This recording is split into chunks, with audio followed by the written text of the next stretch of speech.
আসসালামু আলাইকুম রহমতুল্লাহ। মাদ্রাসা management app এর মধ্যে রেজিস্ট্রেশন সম্পন্ন হওয়ার পর প্রথম যে কাজগুলো করতে হবে সেগুলো আমাদের ম্যানেজমেন্ট সফটওয়্যারের হোম পেজে দেয়া আছে। সফটওয়্যার ব্যবহার বিধি, প্রথমে যে কাজ করতে হবে 1 নম্বরে, সফটওয়্যার ব্যবহারের শুরুতে আপনাকে একাডেমিক সেকশন থেকে একাডেমিক ইয়ার অর্থাৎ শিক্ষাবর্ষ এবং ম্যানেজ ক্লাসে গিয়ে আপনার বর্তমান শিক্ষাবর্ষ ও ক্লাসগুলো সেট আপ করে নিতে হবে। এটি না করলে আপনি ছাত্র ভর্তি বা অন্যান্য কাজ করতে পারবেন না। অতএব প্রথমে আপনি একাডেমিক ইয়ার থেকে আপনার শিক্ষাবর্ষ ক্রিয়েট করতে হবে, তারপরে ম্যানেজ ক্লাস থেকে ক্লাসগুলো ক্রিয়েট করতে হবে। তো যাই হোক, আমি আমাদের মাদ্রাসার যে ড্যাশবোর্ড সেটা দেখাই। এই যে একাডেমিক সেকশন, এই সেকশনের মধ্যে শিক্ষাবর্ষ ম্যানেজমেন্ট, প্রথমে এখানে আসতে হবে। আসার পর এখানে শিক্ষাবর্ষের নাম লিখুন। যেমন আমাদের মাদ্রাসাতে যেহেতু আরবি শিক্ষাবর্ষ, সেই হিসাবে আমি এখানে ইংরেজি এবং আরবি উভয়টাই রেখেছি। আপনারা চাইলে শুধু 2026 এভাবে দিয়ে যোগ করুন, দিলে এখানে অ্যাড হয়ে যাবে। এটা করতে পারেন, অথবা আমাদের মতো এরকম করে করতে পারেন, অথবা এভাবে করতে পারেন। যে কোনোভাবে এখানে বাংলা ইংরেজি সব কিছুই সাপোর্ট করে। যোগ করুন, ক্লিক করলে এরকম একটা শিক্ষাবর্ষ ক্রিয়েট হয়ে যাবে। দেখেন আমার বর্তমানে 2026 এটা অ্যাক্টিভ আছে, আর বাকিগুলো নিষ্ক্রিয়। প্রথম কাজ হচ্ছে এটি করার পরে এবার হচ্ছে আপনাকে ক্লাস ম্যানেজমেন্ট অর্থাৎ শ্রেণী ব্যবস্থাপনা, এই যেটা শিক্ষাবর্ষের উপরে যেটা, এখানে আপনাকে যেতে হবে, গিয়ে নতুন শ্রেণী যোগ করুন। তো এখানে আপনি প্লে, নার্সারি, নুরানি, হিফজ বিভাগ, যেটা আপনাদের মাদ্রাসার ক্রাইটেরিয়া অনুযায়ী আপনারা লিখবেন। যেমন আমাদের এখানে আছে প্লে থেকে প্লে, নার্সারি, প্রথম শ্রেণী, দ্বিতীয় শ্রেণী, তৃতীয় শ্রেণী, নাজারা, হিফজ, ইয়াজদাম থেকে দাওয়ার পর্যন্ত সব শ্রেণী আমাদের আছে। যাই হোক, এটা যখন সম্পন্ন হবে এবার চলে আসবেন ড্যাশবোর্ডে। এরপরে ছাত্র ব্যবস্থাপনা, এখানে নতুন শিক্ষার্থী ভর্তি, একটা ভর্তি ফর্ম পেয়ে যাবেন। নাম, বয়স, ভর্তি ফর্ম, জন্ম তারিখ, এভাবে আপনি যখন এইগুলো সব কিছু পূরণ করবেন, পূরণ করে এবার কোন শ্রেণীতে ভর্তি হতে চান, করাতে চান, সেটা আপনি সিলেক্ট করতে হবে। আবাসিক অনাবাসিক সিলেক্ট করবেন। এই অংশটা খুবই গুরুত্বপূর্ণ। আপনি এখানে ছাত্রের মাসিক বেতন, যেটা 500 হোক, 1000 হোক, 2000 হোক, 3000 হোক, সেটা এখানে লিখে দিতে হবে। তো বলছিলাম, এই মাসিক বেতনের ঘরটি খুবই গুরুত্বপূর্ণ। এখানে যদি আপনার ছাত্রের মাসিক বিল যেটা, সেটা যদি দিয়ে দেন প্রতি মাসে, তার নামে অটোমেটিক একটি বিল তৈরি হয়ে যাবে। কোনো কিছু করতে হবে না, শুধু বিল পেতে গিয়ে আপনি তার বিলটা জমা দিতে পারবেন। তো যাই হোক, সেটা পরে দেখাচ্ছি। তো সুতরাং সব তথ্য সাবমিট করলে, তথ্য সংরক্ষণ করুন। এখানে আপনি ক্লিক করলে ছাত্র রেজিস্ট্রেশন হয়ে যাবে। তো যাই হোক, আমি দেখাই। ছাত্র রেজিস্ট্রেশন হওয়ার পর এটা হচ্ছে শিক্ষার্থী তালিকা। এখানে আপনি যত ছাত্র রেজিস্ট্রেশন করেছেন সব শিক্ষার্থীর তালিকা এখানে এসে যাবে। ছবি থাকলে ছবি এখানে আসবে। যেমন আমাদের কিছু শিক্ষার্থী ছবি আছে, যেমন ধরুন হেফজ, এখানে ছবি আছে, তার নাম, পিতার নাম, কোন বিভাগ, অভিভাবকের মোবাইল নম্বর, এগুলো দেখাচ্ছে। এবং যদি আমরা এই চোখের মতো যে আইকন, সেই আইকনে ক্লিক করলে তার ছাত্রের প্রোফাইলে দেখা যাবে তার হাজিরা, ফির বিবরণ, পরীক্ষার ফলাফল, তারপর মহাসভা রিপোর্ট, নোটিশ, একাডেমিক হিস্টোরি, সব কিছু দেখা যাবে এখান থেকে। যাই হোক, এবং কি এই তালিকার মধ্যে দ্বিতীয় যে অপশন, এটা হচ্ছে আইডি কার্ডের, অর্থাৎ প্রত্যেক ছাত্রের অটোমেটিক আইডি কার্ড জেনারেট হয়ে যায়। আপনি যখন একজন ছাত্র রেজিস্ট্রেশন করবেন, তার আইডি কার্ড হয়ে যাবে। এখানে ক্লিক করলে তার আইডি কার্ডটি দেখা যাবে। যেমন ক্লিক করলাম, দেখেন এই ছাত্রের নাম এবং তার স্টুডেন্ট আইডি, এই আইডি দিয়ে তার প্রোফাইলে সে লগ ইন করতে পারবে, তার অভিভাবক, তার যাবতীয় সমস্ত ডিটেলস দেখতে পারবে। এবং কি এই যে কিউআর কোড দেখতে পাচ্ছেন, সেটা স্ক্যান করলেও অনুরূপভাবে আইডি পাসওয়ার্ড ছাড়াই তার প্রোফাইল লগ ইন করতে পারবে। এরপরে যে অপশন, সেটা হচ্ছে ফর্ম। এভাবে একটি ফর্ম অটোমেটিক তৈরি হয়ে যাবে। আপনার শিক্ষা প্রতিষ্ঠানের জন্য যদি আলাদা ফর্ম নাও ছাপান, আমাদের এই ম্যানেজমেন্ট সফটওয়্যার, আপনি এই ব্যানার কাস্টমাইজ, যে ব্যানার লাগিয়ে আপনি নিজেদের মতো করে এখানে এরকম একটি ফর্ম তৈরি করতে পারবেন। সেটা শুধু প্রিন্ট দিয়েই আপনি ছাত্রভর্তি কাজ সম্পন্ন করতে পারবেন। কোনো ধরনের ফর্ম বানানো লাগবে না। যদি আপনি বানাতে চান, ভিন্ন কথা। তো আপনি ওই শিক্ষার্থী ফর্মের মধ্যে যেগুলো অপশন আপনি পূরণ করেছেন, সেগুলো এই ফর্মের মধ্যে অটোমেট ফিল হয়ে যাবে। আর এই অংশটা হচ্ছে অফিস কর্তৃক পূরণীয়। এখানে ছাত্রের ছবি থাকবে, যে কিউআর কোড, এটা স্ক্যান করে অভিভাবক তার সমস্ত ডিটেলস দিতে পারবে, এটা তার আইডি। যাই হোক, এরপরে যে অপশন হলুদ বাটন, এটি হচ্ছে এডিট। অর্থাৎ ছাত্রের কোনো তথ্য যদি সম্পাদন করা লাগে, কোনো পরিবর্তন করতে চান, তাহলে এখানে এডিট বাটনে ক্লিক করে এটা করতে পারবেন। যেমন যদি মাসিক ফি আগে যদি না দিয়ে থাকেন, নতুন করে দিতে চান, তাহলে এখানে এভাবে বা 500 টাকা দিলাম, তথ্য হালনাগাদ করুন, তথ্য সফলভাবে পরিবর্তন হয়েছে।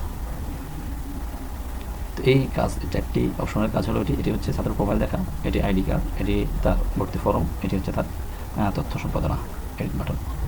তো মোটামুটি এই ছাত্র তালিকার এই অপশনগুলো আপনাকে দেখালাম। নতুন শিক্ষার্থী ভর্তি সেটা দেখিয়েছি। তারপরে শিক্ষার্থী হাজিরা, এখান থেকে আপনি ক্লাস সিলেক্ট করে তালিকা দেখুন, তারিখ অটোমেট যে তারিখ থাকবে।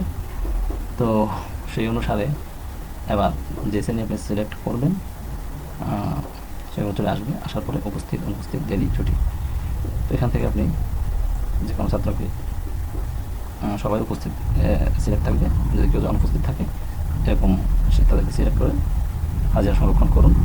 যদি দেওয়া হয় তাহলে হাজিরা নেওয়া হয়ে গেছে। এটা হচ্ছে ম্যানুয়াল পদ্ধতি, কিন্তু তার অটোমেট পদ্ধতিও আছে, যেমন কিউআর হাজিরা।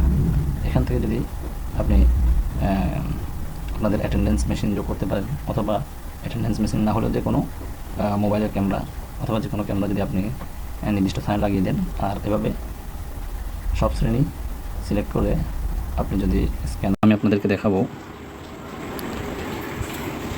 আমি এখন তার হাজিরাটা কিউআর কোড দিয়ে কীভাবে নেওয়া যায় দেখাচ্ছি। এভাবে যখন কিউআর কোড স্ক্যান করবে,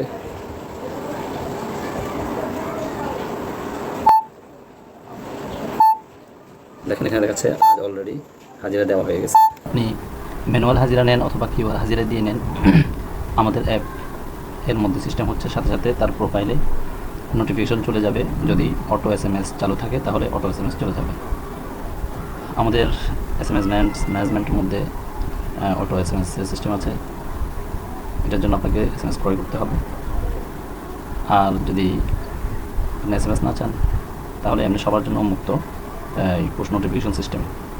অর্থাৎ আমাদের যে অ্যান্ড্রয়েড অ্যাপ আছে, ছাত্র যখন উপস্থিত হবে, হাজিরা নেওয়া হবে, সাথে সাথে সে তার প্রোফাইলে পুশ নোটিফিকেশন চলে যাবে। এটা ফ্রি সবার জন্য। যেমন একজন ছাত্রের তালিকা থেকে যদি আমরা দেখি, আমরা তার আইডিতে লগ ইন করলে দেখতে পাবো, এবং পাসওয়ার্ড হচ্ছে, দেখেন এখানে যে নোটিফিকেশন এসে গেছে। আজ আপনি দেরিতে উপস্থিত হয়েছেন, দয়া করে সময়মত আসার চেষ্টা করুন। অর্থাৎ আমরা যখন এই হাজিরা নিয়েছি তখন হচ্ছে এখন বিকেল বা রাত, সেই হিসাবে সেটা দেরি হিসেবে মার্ক করেছে। এবং আমাদের এখানে অটোমেটিক প্রতি 15 দিন পরে পরে যে ফি বকেয়া আছে তার জন্য একটি নোটিফিকেশন চলে যায়, এটা অটো এভাবে। আর যখন এখানে নোটিফিকেশন আসার সাথে সাথে আপনার যদি অ্যান্ড্রয়েড মোবাইল ইনস্টল থাকে মোবাইলে, আমাদের যে অ্যান্ড্রয়েড মোবাইল, অ্যান্ড্রয়েড অ্যাপ, তাহলে সেখানে পুশ নোটিফিকেশন চলে যাবে। অভিভাবক ক্লিক করেই ছাত্রের অবস্থান জানতে পারবে। তো এটা হচ্ছে ছাত্রের প্রোফাইল, সেই কোন দিন উপস্থিত, যেমন আজকে দেরি মার্ক করা হয়েছে, দেরি। তারপরে তার মহাসাবা, এগুলো রেকর্ড নেই। যেমন তার বেতন, আনপেড বেতন রয়েছে প্রতি মাসে, কোন কোন মাসে কত, যেমন এপ্রিল, মার্চ, ফেব্রুয়ারি, জানুয়ারি, ডিসেম্বর, নভেম্বর, সেপ্টেম্বর, এগুলো তার আনপেড রয়েছে। পেড যখন করা হবে, পরিশোধ করা হবে, তখন পেড সবুজ বাটন হয়ে যাবে। ফলাফল, এখানে তার ফলাফল বার্ষিক পরীক্ষা 2025, তো ফলাফল মার্কশিট দিতে চাইলে এখানে ক্লিক করলে তার মার্কশিটে দেখা যাবে এভাবে। এবং কি সে যত বছর এখানে এই অ্যাপের মধ্যে রেকর্ড থাকবে, 5 বছর, 10 বছর, পিছনের সমস্ত মার্কশিট, পরীক্ষার রেজাল্ট দেখতে পারবে। এটা আমাদের এই ম্যানেজমেন্ট সিস্টেমে আছে, যে শুধু যেই বছর রানিং সেই বছরই নয়, বরং পিছনের আরও 5 বছর, 10 বছরের রেজাল্ট দেখতে পারবে, এই সিস্টেম রয়েছে। তো যাই হোক, আমরা ছাত্রের পড়া থেকে লগ আউট করি এবং আমরা আবার আমাদের অ্যাডমিন ড্যাশবোর্ডে প্রবেশ করলাম। তো ছাত্র ব্যবস্থাপনার যেগুলো অপশনগুলো সবগুলো দেখানো হয়েছে, তবে আরেকটা অপশন রয়ে গেছে যে এক্সপোর্ট। তো এখানে আপনি ফিল্টার যে অপশন, সেখানে যে কোনো ছাত্রের নাম লিখে বা আইডি দিয়ে সার্চ দিয়ে আপনি ছাত্র খুঁজতে পারবেন। যেমন ধরো আমি ছাত্রটি খুঁজবো, তাহলে এখানে ফিল্টার ক্লিক করলে এই ছাত্র চলে আসবে, অর্থাৎ এটা হচ্ছে তার নিবন্ধন নম্বর। অথবা যদি আমি নাম দিয়ে সার্চ করি তাহলেও আসবে এরকম। অথবা নির্দিষ্ট কোনো শ্রেণী সিলেক্ট করলেও রিসেট করতে হবে, করলে ওই শ্রেণী চলে আসবে, যেমন মিশকাত ফজিলত জামাত। এভাবে এই যে এটা একটা ইন্টারেস্টিং একটা অপশন এক্সপোর্ট।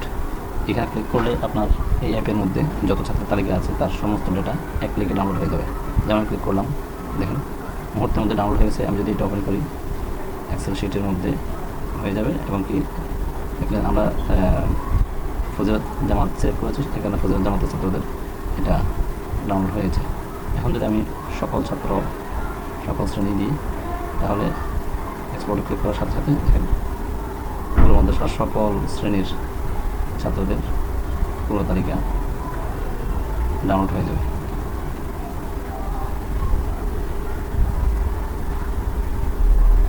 তো আপনারা দ্বিতীয়বার কষ্ট করে লিখতে হবে না। যাই হোক, তো ছাত্র ব্যবস্থাপনা সবগুলি দেখানো হয়েছে। মহাসভা এন্ট্রি, ছাত্রদের আমল আখলাক সম্পর্কে যে মহাসভা পড়ালেখার রিপোর্ট, যেমন তো এক সবক ভালো, মাঝারি, দুর্বল, আপনি সিলেক্ট করতে পারেন 7 সবক ভালো, জামাত নামাজ করে রক্ত করেছে, রক্ত তাহাজ্জুদ করেছে না, খেদমত করেছে উস্তাদের অথবা মা বাবার, হ্যাঁ, মিসওয়াক করেছে, হ্যাঁ। এভাবে সিলেক্ট করে যখন এটা নম্বর সংরক্ষণ করা হবে, দেখেন মহাসভা রেকর্ড সম্পূর্ণ হয়েছে, তার একটা স্কোর চলে আসবে। এই যেখানে আসবে স্কোর চলে আসবে, কার স্কোর কত বেশি এটা চলে আসবে এপ্রিল মাসের মধ্যে, প্রতি মাসে এভাবে আছে। এবং কি আমাদের ওয়েবসাইটেও সেটা সিস্টেম আছে, যেভাবে পরে দেখাচ্ছি। তো মোটামুটি ছাত্র ব্যবস্থাপনার অপশনগুলো দেখালাম। রেজাল্ট দেখাই, রেজাল্ট শিট। তো রেজাল্ট দেখার জন্য বছর শেষ করতে হবে, পরীক্ষার ধরন, তারপরে কোন পরীক্ষা, প্রথম পরীক্ষা, দ্বিতীয় পরীক্ষা, এভাবে কোন শ্রেণী, তারপরে এখানে ল্যান্ডস্কেপ অর্থাৎ আপনি যদি চ্যাপ্টারভাবে রেজাল্ট শিট দেখতে চান তাহলে ল্যান্ডস্কেপ, আর যদি লম্বাভাবে দেখতে চান তাহলে পোর্ট্রেট। তো এক্ষেত্রে যে সমস্ত ক্লাসের বিষয় কম তারা পোর্ট্রেট দিবে, তাহলে তাদেরটা সুন্দর আসবে, আর যাদের বিষয় বেশি তাদের ল্যান্ডস্কেপ দেবে। দেখেন এটা আমাদের রেজাল্ট শিট, খুবই সুন্দর। যে যত বেশি নম্বর পাবে সিরিয়ালে, সে তার সিরিয়াল অটোমেটিক উপরে চলে আসবে। এবং কি তার মোট নাম্বার, গড় নাম্বার, এবং কোন বিভাগ, মাদ্রাসা হিসাবে তার মমতাজ, জিদ্দান, মকবুল, এভাবে একটা বেফাকের যে সিস্টেম, ওই সিস্টেম অনুসারেই তার বিভাগগুলো নির্ধারিত হয়ে যাবে অটোমেটিক। এবং কি চাইলে মার্কশিটও দেখতে পারবেন। যদি আপনি দেখুন এখানে ক্লিক করেন, তাহলে তার ব্যক্তিগত মার্কশিট সেটা খুলে যাবে। ফার্স্ট পেজে কত পেয়েছে, তার ইনস্টল কত পেয়েছে, তার মোট number, grade letter, grade point, সেই হিসাবে সে কে পেয়েছে, গড় নম্বর, বিভাগ, রোল, এগুলো সব অটোমেটিক হয়ে যাবে। অথচ এরকম একটা মার্কশিট তৈরি করতে গেলে কত কষ্ট, আপনারা জানেন যারা এগুলো কাজ করেন, কিন্তু এখানে এই সিস্টেমের মধ্যে অটোমেট হয়ে যায়। এবং কি এই রেজাল্ট শিট দেখেন অনেক সুন্দর, এটা আপনি এভাবে প্রিন্ট দিতে পারবেন। দেখেন আমাদের এটা ল্যান্ডস্কেপ মোডে এসেছে, তো যেটা আমি বলেছিলাম যে চ্যাপ্টার, ঠিক আছে। যদি আমরা এটাকে পোর্ট্রেট মোডে দিই তাহলে এটা লম্বি আসবে। এখানে বিষয় বেশি, যার কারণে দেখেন ইজি হয়ে গেছে। আমি কারণে করেছি যে সমস্ত ক্লাসের বিষয় কম, যেমন নুরানির ক্লাসগুলোর বিষয় কম, সেগুলো তো যদি আপনি পোর্ট্রেট মোডে দেন তাহলে সুন্দর দেখাবে।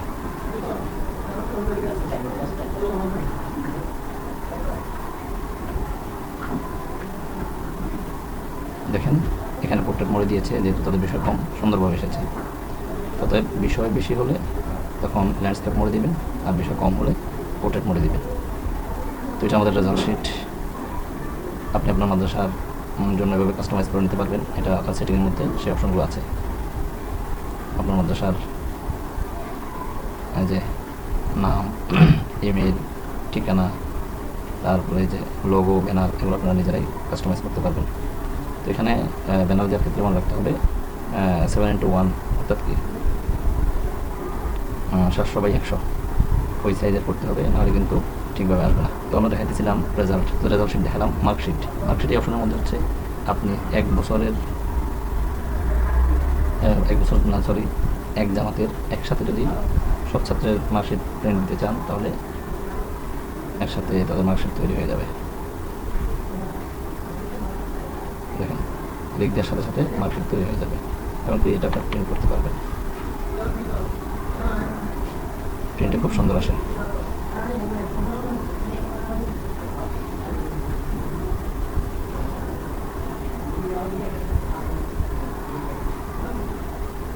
ছবিগুলো দিয়ে রাখছে একটু দামি ছবি, এখন ছবি আসছে, এই এখন প্রিন্ট দিলে প্রিন্ট হয়ে যাবে। তারপরে রেজাল্টের মধ্যে মার্কশিট দ্বিতীয় অপশন, এটা হচ্ছে ছাত্রদের বার্ষিক মার্কশিট। এই শিক্ষাবর্ষের মধ্যে যতগুলো পরীক্ষা হবে সেগুলো সবগুলো একসাথে আসবে।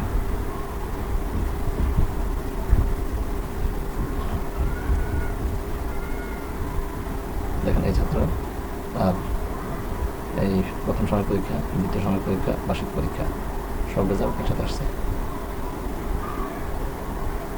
প্রিন্ট দিলে এভাবে আসবে, কোনো কিছু করতে হবে না, তিনও পরীক্ষাটা। তো এই জিনিসটা সবচেয়ে যারা আমাদের সাথে মাঝে কালিমাত তাদের বারাম বইয়ের মধ্যে দেখতে হয়, এটা অনেক কষ্টের বিষয়টা, তো তাদের জন্য এটা একেবারে সহজ হবে। এটা সিস্টেম হচ্ছে এভাবে প্রত্যেকটা ছাত্রের জন্য একটা একটা করে প্রিন্ট করতে হবে, তারপরে একটা বলিয়াম আকারে একটা শিক্ষাবর্ষ করা হবে। যাই হোক, তো তৃতীয় অপশন দেখালাম। এরপরে প্রাক্তন ছাত্র রেজাল্ট। এখানে হচ্ছে ছাত্রের যে ছাত্র এখন ড্যাশবোর্ডে নাই, সক্রিয় ছাত্র না, কিন্তু অতীতে আপনাদের মাদ্রাসায় লেখাপড়া করেছে, তার রেজাল্টও দেখা যাবে আইডি কার্ডের, তার আইডির মাধ্যমে। যেমন আমি আগে দেখিয়েছি যে আইডি নম্বর, এই যে আইডি বলতে এই সিরিয়ালের যেটা আছে সেটা হচ্ছে আইডি নম্বর।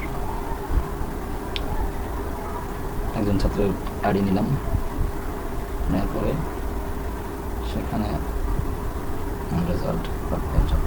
এখানে আসলে প্রাক্তন ছাত্র বলতে সব ছাত্রেরই রেজাল্ট শিট এখান থেকে দেখা যায়।